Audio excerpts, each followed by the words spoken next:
Surprise!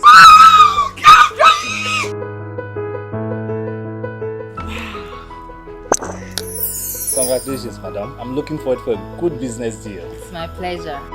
Hey, and let you besi.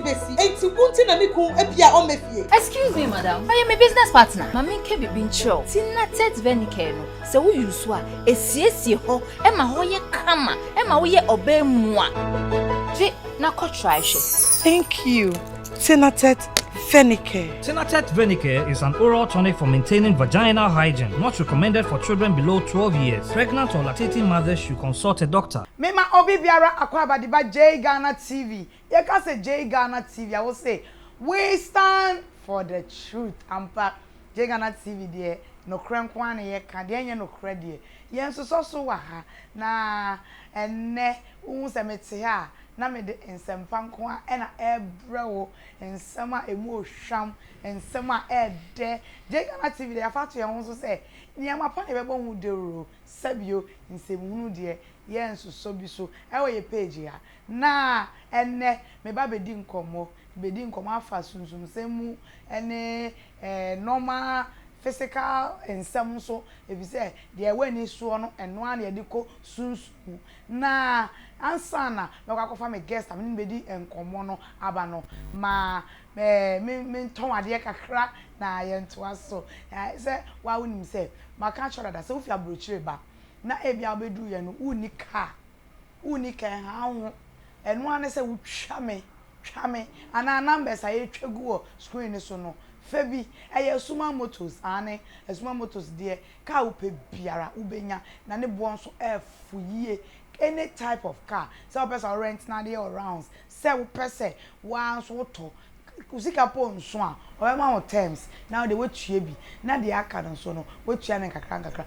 Suma there, the cars, papa, one celebrity bia, we unse o trike bia, suma motors, ena unya car no, enunti no. Me catch you who say celebrate be trika minua ane eya na nyina fi esuma motors ono na ne cars no fun no so oni celebrities na edi agro enu nti no bo mo de so be fa number no na wa frɛ esuma motors na me sa catch so say sika heba ane me wo ye nche so hwa me fu aye flat aye o say sika heba o say oba ntina ho mo ba fu nsɛn entina ma wo shape njingu wo de wunya ne se bra obefa ebibi duro so ama wo shape aye nice enya afa ni ye de silicone ko hye woto ana ye de bibi ko rewura wo yam da bi on de bibi duro na no de ma na wankasa wo noma de wo be no ama woto aye kese no wo noma woto be kese wafu nka ho apart from woto no wo ba bi anya kese nka ho ne e wo se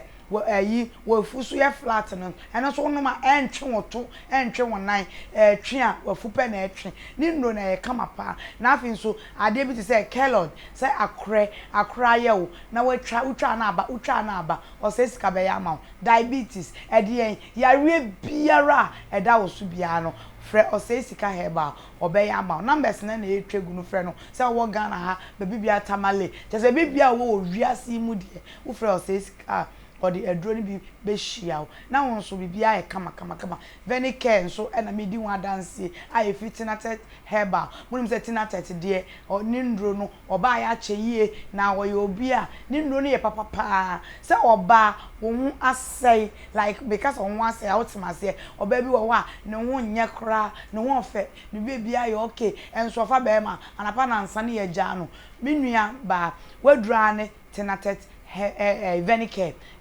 no se wonnom a eche wo ho esan siesie wa wodie no se bi obi mpo a awon wa ye den ama no e treat wo white e siesie wo ama wo ache na wo aye de no na esan siesie wo hum ama wo friends oba etomu ana se atom kama enu nti bo modin ya se wo benom tinatet Fenicare oba na be ma nso 230 entina ho se wo de wo ni libido edura na dwena se wo yuso mu a na wo twetwe wo de bi na awa bei o yuso mu a na me de ma ya ase na me de obua wade no nkoyie bomo de anum 230 no wonum a bibidro kan hwinim artificial ibi enim wo de nom wonum a wonum no be hu so wo na ho ye wo ho twetwe na ho ye start na ho ye start we wan is na jack where are you? Na yes bibi aye kama. Enti mema no so mo de ne 2:30 no. Na me sansa catch say Greenwood. Na Greenwood. Apart from Greenwood, ehim fa bi. Enemre, yentama ntontomo nwe yo. Yentama ye dem mo there bi. Mema wo dem nyinka. Greenwood mosquito coil and spray ebedi wasema mo na omo air freshener no so hwam ye bo modin a na kope Greenwood na to na Greenwood spray no me say umia 2 in 1 umia ya ekum ntontom no sima na inframa ni mu asesa na edede na eba na the nice fragrance na is all dem waye enunti no bo modin aso pepe Greenwood ni bi na wato o de ure fi asmepe na brown spray no o kaya obi abeyi ama Greenwood eno anamaje atum eno aso na eko enu ntimi twa me ho akofa me guest aba me ba ebedi nkomo o rata yen chan kakra adiria asa ahwefo munia bema chief superintendent Kofi Sapone fremi DSP Majiso koso na hwe J Ghana TV eho enansem papa ho J Ghana TV eho na me hwe also hwe ho na ubedi yie yo me mamu akwa bana hai ene mene osofo pani bi na ebedi enkomo na enkomo aye ba betwetwe no ye bedi enkomo afa ayawudie so what ma say ayawudie so for ba cho say sa ayawudie so bi wo tumi di obi ho yawo obeye ne den on fa ncha oda na woni mu obi so wo so me dia chaw enu enso se me ye free me mu pa de eye me de ye ba be di nkomo afa ho ensunsuanso a ewom ewo sunsun fem ene wonam ani fem ene nkomo ne ye abedi na me so fa be di nkomo ne din de Pastor Max and I'm never be nkomo ene nti enko ba bia so say J Ghana de ye woni amapa ma yo Pastor Max ye woni me bia na sometimes ye wo kase bi e kase metimi e de a chew na nso me ntimi yin free me mu na chese nipa ni guso the moment a wo de a che a wo yin free mu no na chese yawudie e wo mu na ye kase yawudie a papa mbese mbisa say physically no ye nim say physically de yawudie wo de a che ba still na wo di yaw na esan wo nsunsuanso e wo sunsun mu ana mami mema watefu ina so achi na metu America chia me mpemfo bi okay na mashase akasa okay bichia be papa Duncan Williams oh okay and Bishop James Kwakusa omo na motete ni exchange chapel so mo hwe me de me am a charismatic person oh okay Michia Nana Boatin Kumase and I'm Yamina Odinfo Kwakupuku also Michia no and a tearful in Nana Yaudi I didn't be panning them. Jesus says something say offense will come. What I said to know him say Yaudi wo because never be briwa and my Yaudi day ever ye nipa na ye nam nkoan de there obi beti obi nan so nyama bebre besisi enti eno no ema ye ni pasu no so ahu sania nyama bisisi ema ye ni tumi je na me pawasem na so pemasem no saa so na brebi so beba nyama betumi esi ama enije na awoye ntam no afri ho eno no firi ho a yawdie na eba what we call bitterness. And I say, bitterness, what I say, na sanya maneba, na ya caption no say offense. Okay. Brofo no, if can say offense. Yet denya beba, offense will come. Yeah. What I say, yet denya beba, ye ni pay there. And that make us say, I'm say, there is a trending issue. Yeah, Mami Agradaa, a whole lot of issues. Evangelist Patricia Agradaa ni de on pebium or on pebium. Matiti, yeah, Mami Evangelist Patricia Asiedu. Okay.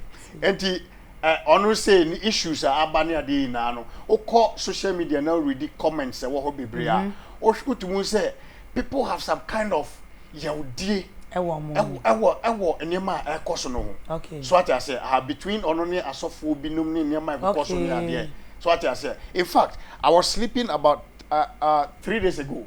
Na And then maybe I'm in Okay. now me says there's some kind of tension building up in the country. Not only in Ghana, it's almost like the whole world. Some tension be. Na ni na has to do with Yaudia a one crofoma or bottle up, but now no, it's like a percent a pie. Okay. Now, yeah, but say a sisa a nema be bracisi. And that means he said, and Crawford the yaw the nema show muama. I fed it a minimum. Now, it be do that time now. And I will be say, and soon so any day. It do that time now. Now say, a bastia. A nema be bra one dream say, Uncle Bibe to me, I know, or to me, obi to me train that day on the mamma so, obi to me train second or near so. Am I our rejoice? Even in politics, you would dear be brave, I won't crofum. MPP or I see food soldiers and Saturday one. I see a Saturday one. That food soldiers woeful. Near 20 party. A whole lot of things happens.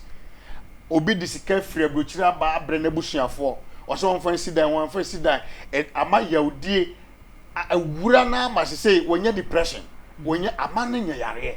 In relationships, it's all over. Now, near me, no sister, even in this country, I say yet a time bomb so. Because you be a wooden crofumuama. Omo be taking certain actions. Now, omo taking that action now. Ebe hard in our country. I'm telling you.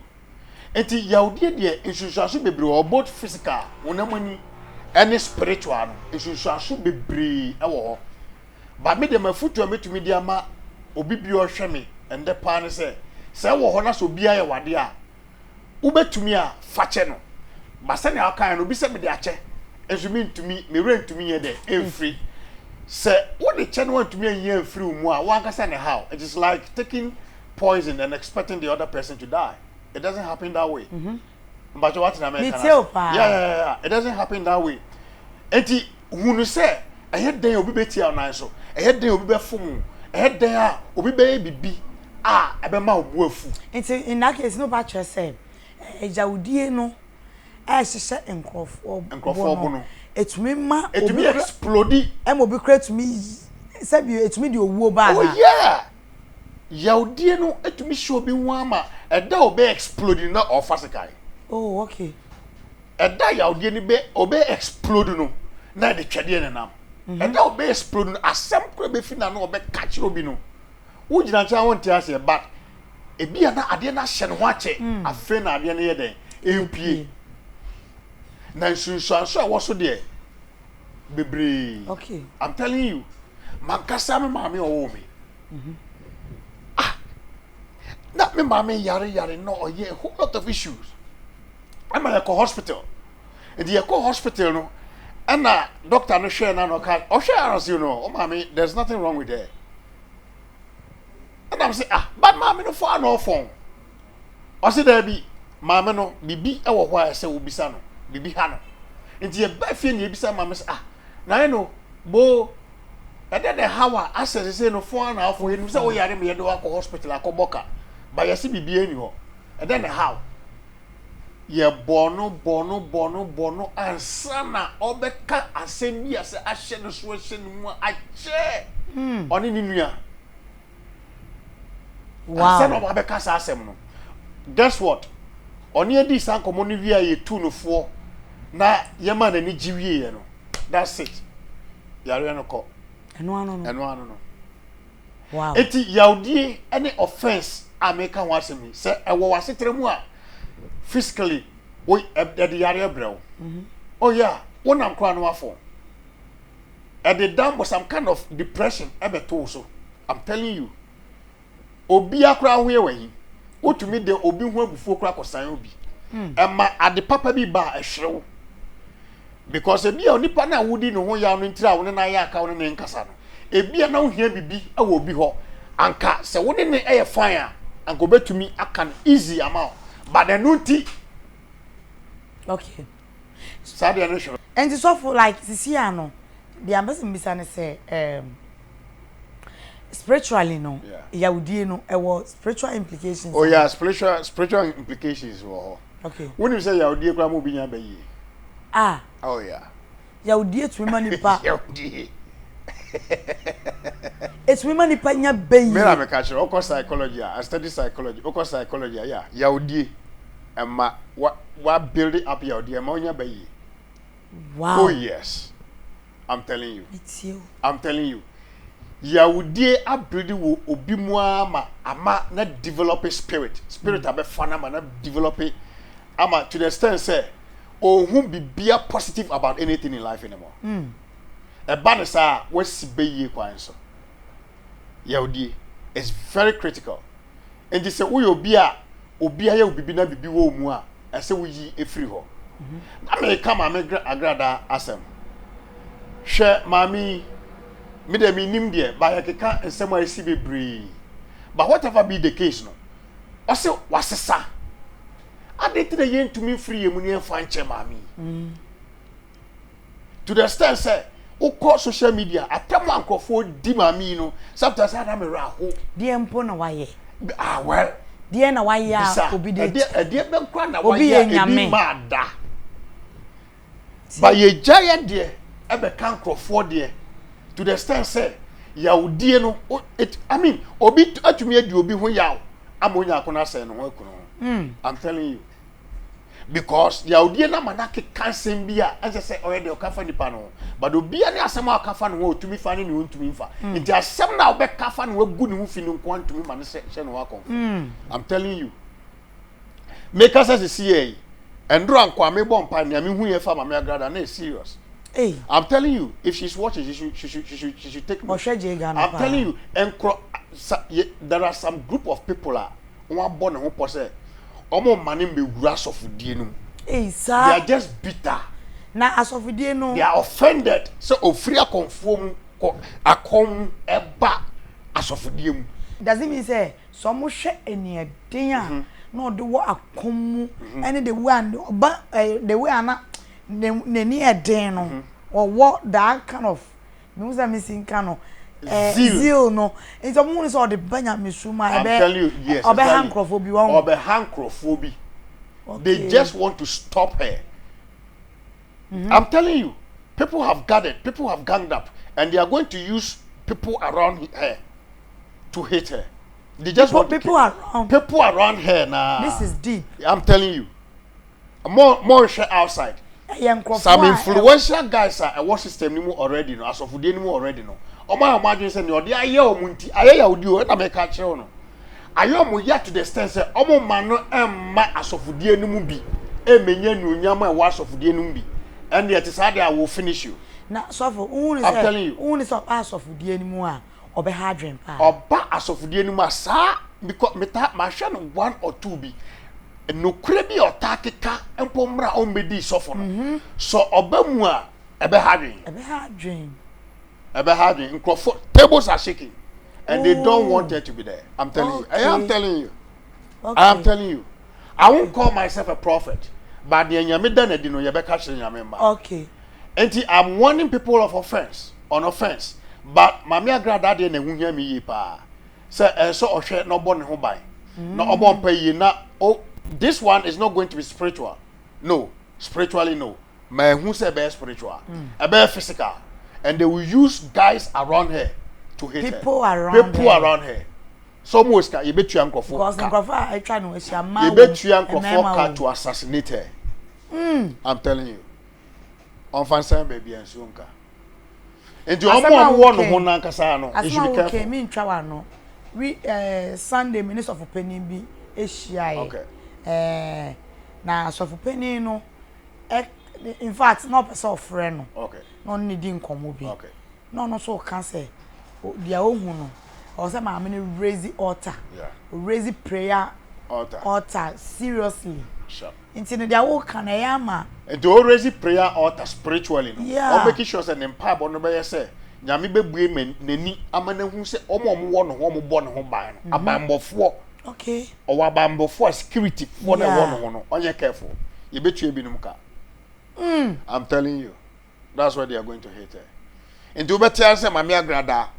BBSC I'm a show. Something like that happened. Just like that. I'm telling you. On fancy baby and shunka. Na say obehu popo ye. Okay. Oh yeah, obehu sign. Okay. Enti so obambo bia onhwe no mo ne ho ban. Okay. I'm telling you. Okay. Enti obom pa spiritually no. Omom pa se yame mbue nani na obibi owo ne circle no mu a ye be contracting no nyame eyinim pi. Because there's a plan to kill her. Okay. I'm telling you. There is a plan to kill her. And ye na me twa me ho aba. Me ba ye beto aso. Obema wa fili gbemze wa mama fili gbemze odofo anapa bia ewia ne enwumre emre bia beni sansa memehwe J Ghana TV. We stand for truth or we stand for the truth. God bless you so much. See you there. Love you. Catch you. Bye. Yo, me mamu akwaba na ye di nkomo concerning ayawudie so what ma say offense ayawudie obi wo ho a otumi ye obi ade hye us me the bet show na se me ye fi me mu de me ntimi ana me rebe fi de me ntimi enu nti no sa fe no wa join ya bo modern ya so be subscribe o be like na wa share na fe nso no we mia bell no anytime you do video be to mu no na wahu na wanya bi ahwe kama me ne osofo Max na edi enkomo enti ye enko sofo ena we bie mani oni ama bebre hu I mean enema bebre sisi wonim say ya odi enti obi enya broken heart ya odi enti o say onware bio broken heart no nya no oh yeah ejaw no fame yeah onware bio aware kratene ni so ya odi enti obi akobo obi dua ma na wu out of pain ankan enye ono akasa ne person de be yesa wonim say last week he say me brother ba oh yeah only lady be call out and anko dane aware na mse wan hu se ne obe manage situation na nkasa yi enti later na me dem te say oyare nti omo ye say omo kwa hwehwe mu say whatever omo koye no na say duabo nti asante as a friends manhia omo kodane no bad wawu esie no last na say enya no wawu danger because the lady is bitter she said no be a don no dey usi dem boni dua so wu assess say no relationship no say na ka na nipa ho ade nti me brother na ne bibia ma na ya nti waboni dua so kuna na asa oboni dua sa me brother ni mu obona chidua yehu ye na too late we yesie ne last week ya tino wa we yes and was the end okay na wa we yes and yes hu ni say wakunipa o waje obi nkwa afini nsem wantumi ahye wo ho so wama ya odi na bro so ama waji nipa nkwa afini nsem ene kakacha ni pose mu undi ka bibi to de so awu yi ni nkwa afini na anyway so na enema bebresi enema bebresi enti me ka sure say oman we ayetiwi ya odi ahye nkrofo bebre akoma mu ama ya nhwe ni ya na ebesi wo country mu na enye me de metu obi bia ohwe mefo so wa bruchiri so wo hemfa bebi a wo bia ye obribi no me bom pai ma se Awurade Nyankopɔn onfa ne nsa ento akoma so amen ne awore ntumi mfi Awurade Nyankopɔn enyi mfiri wo mu amen ade bi ahye wo mu na ti wo mu na tete wo oda na wonya adwemmɔne bi pese odi obi meka se obi pese odi obi bɔne pa me bompa yi wo hwɛ me bompa se Awurade Nyankopɔn fa ne nsa ento akoma so no nyi sa bɔne na abeto wotrim no onyi mfiri ho na yaudie na wo mu so no onyi yaudie no emfiri ho na on pai akwan ho san ema esan se yaudie ebetumi ede watotro bo mu okwa kwayesa na kan hu se sunsu aso wo so ye betumi ache wo de wato prison. I'm telling you a lot of people are in prison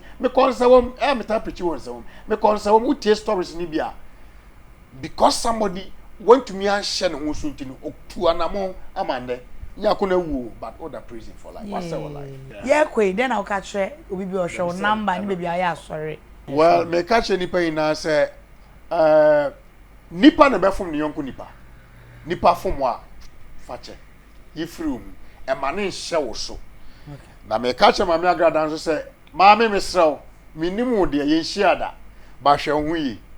There's an attempt over your life. Hwe ho yi. Ye bo popa. Ye wi akra ne sa. Ye be yiso mo around one kasa. Ene ade asel. It be pacho hwe security. Afen so mesre se nyame ebeto ade ne sa beto Ghana fo akoma so. Because nyame hu 3 days ago na me catch no. Tension na e building man. Ehu. Ehu. Nyame ehu ye mobo. Amen. O hwe me na person o friend na me di nkoma ye bompaye abrochire for dey bebre all over the world. Ye bompaye ma prophetic directions. Say wo yare say bibi how say wo kunu how abrochire for dey ya na mostly no enkrata sem ni na me ku abijami na say a whole lot of things. I mean call 0244-850064. Frame near bompaye emfa kwanchire ngua kwan mu na nyame behu mobo na ordinance akaw. Yami shira na manu 0244-850064. That's a net yebesen ehia bio. Nyame enwu ye mobo Pastor Max na me no etwetwe enkomwe na make sure say bomode so be subscribe wo be like wo be share bell na da ho no mia on so mia just the bell we won say ba ko be try all mia on so na be the video bi atuma wo benya bi ahwe adwumadie eyesuma motors na asomasen tinatet herbal na osesika herbal na green world sanko jumakwe and asomasen enti bomode ya say anytime bia no we be subscribe to Eei Nana TV. Jumedi me di hu chia me di no e de Nana Brown e champion and o from me handsome man's wife majors macro. Surprise!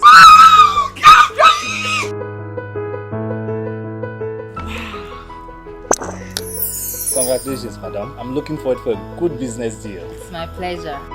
Hey, and let you besi. Enti wunti na miku ebia o mefie. Excuse me, madam. I am a business partner. Mami ke bi bincho. Tinatet venike no. Se wo yusu a esiesie ho, e ma ho ye kama, e ma wo ye obemua. Je na ko try she. Thank you. Tinatet Venike. Tinatet Venike is an oral tonic for maintaining vaginal hygiene, not recommended for children below 12 years. Pregnant or lactating mothers should consult a doctor.